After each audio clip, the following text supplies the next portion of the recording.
আন্তর্জাতিক চাপে মোদি ফিরিয়ে দিবেন বাংলাদেশে ওয়ারেন্টভুক্ত আসামি শেখ হাসিনাকে। ভিত্তিহীন সংবাদ প্রকাশ করে আসছে ভারতীয় বেশ কিছু গণমাধ্যম, কিন্তু এবার সশরীরে আয়নাঘর দেখে হতবাক হয়ে গেলেন ভারতীয় এক সাংবাদিক। আয়নাঘরের এক কক্ষে থাকা একটি ধাতব চেয়ারের ছবি নিজের সামাজিক মাধ্যমে পোস্ট করেন তিনি, যে চেয়ারে বসিয়ে বন্দীদের দেয়া হতো ইলেকট্রিক শক।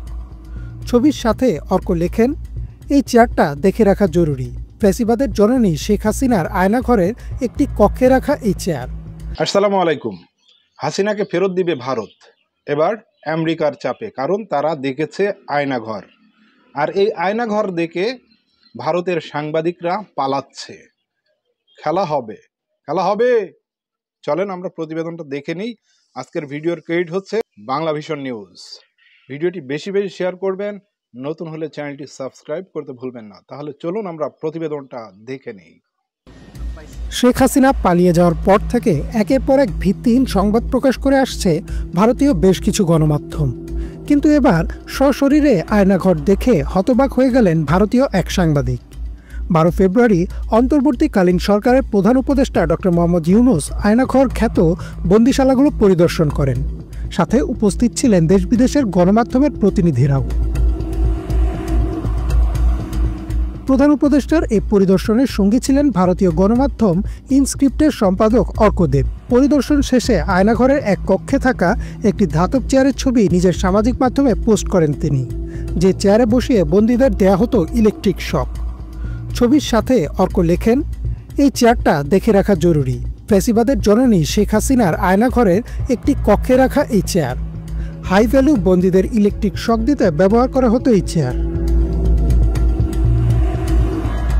অর্ক আরও লেখেন, সারাক্ষণ একজস্ট ফ্যান চলতো এই ঘরগুলিতে। ফ্যান বন্ধ হলেই কান্না আর গোঙানি শব্দ শুনতে পাওয়া যেত। আর কিছুক্ষণ, আজ থেকে গোটা বিশ্ব আয়নাঘরের সব ছবি দেখবে। এছাড়াও অর্কদেব আয়নাঘরে বন্দী থাকা মাইকেল চাকমার সেলের ছবিও পোস্ট করেন। সাথে জুড়ে দেন মাইকেল চাকমার নিজের বক্তব্য। বুধবার প্রধান উপদেষ্টার অফিসিয়াল ফেসবুক পেজ থেকে জানানো হয়, ঢাকার 3টি এলাকায় এই গোপন বন্দিশালা ও টর্চার সেলগুলো পরিদর্শনের সময় উপস্থিত ছিলেন 6 জন উপদেষ্টা, আন্তর্জাতিক অপরাধ ট্রাইব্যুনালের চিফ প্রসিকিউটর তাজুল ইসলাম, গুম কমিশনের সদস্য ও গুমের শিকার 8 জন ভুক্তভোগীও। আয়নাঘর পরিদর্শন শেষে গণমাধ্যমের সাথে কথা বলেন ডক্টর ইউনূস। এ সময় তিনি বলেন, আওয়ামী লীগ দেশে আইএমএ জাহিলিয়াতের একটি নমুনা প্রতিষ্ঠিত করে গেছে। একেবারে সামান্যতম যে মানবিক অধিকার সেটুকু থেকে বঞ্চিত করে রেখে দেওয়া হয়েছে।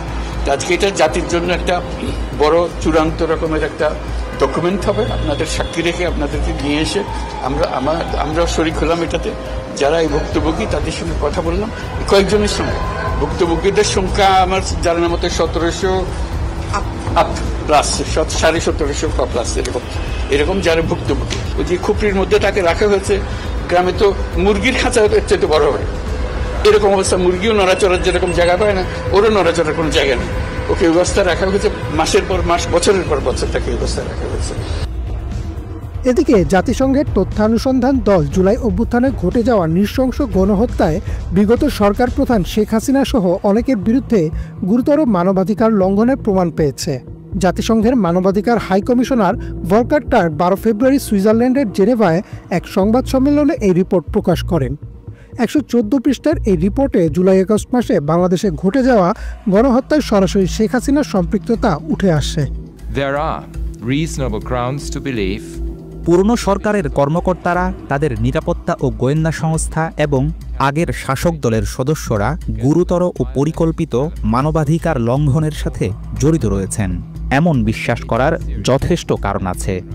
এসব অপরাধের মধ্যে রয়েছে শত শত বিচার বহির্ভূত হত্যা, মানুষকে অন্যায়ভাবে গ্রেফতার ও আটক করা, নির্যাতন ও অমানবিক আচরণ, এমনকি নারী ও শিশুদের প্রতিও চালানো হয় সহিংসতা।